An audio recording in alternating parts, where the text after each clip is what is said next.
Hello, and thank you for clicking on the Dust Bowl. When most people think of the Dust Bowl, they generally think of some giant clouds of dust floating through the air and engulfing cities. Most people will know from their middle school history class that it happened during the 1930s, and maybe some people got hurt. However, very few people know about the everlasting impact of the Dust Bowl on society, or even the geographical reasons for it. There has recently been a lot of speculation as to the scientific cause of the Dust Bowl.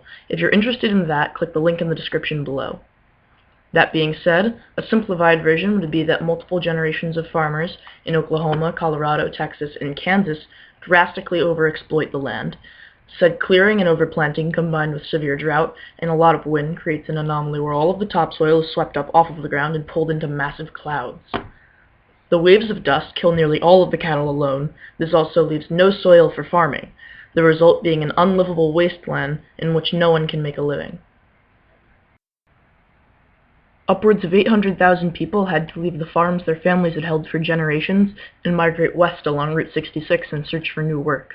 Specifically, California cities were suddenly facing thousands of immigrants a month, and despite their booming agricultural economy, there were still significantly more people than jobs.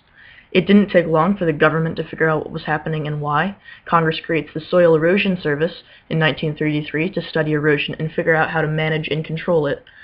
Although there was next to nothing they could do to actually stop the dust, they figured out how to prevent it in the future by coming up with systems such as terrace farming and even converting large portions of land into forests to hold down soil and stop heavy winds.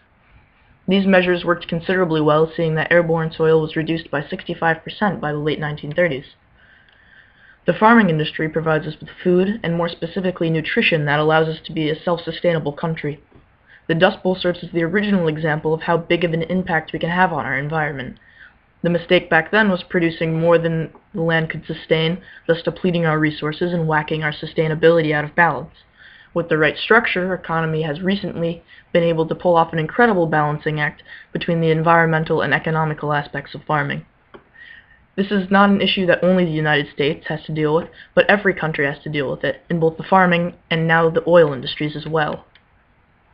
That's all I have to tell you about the Dust Bowl. If you would like to learn more about the social issues of the 1930s, click here.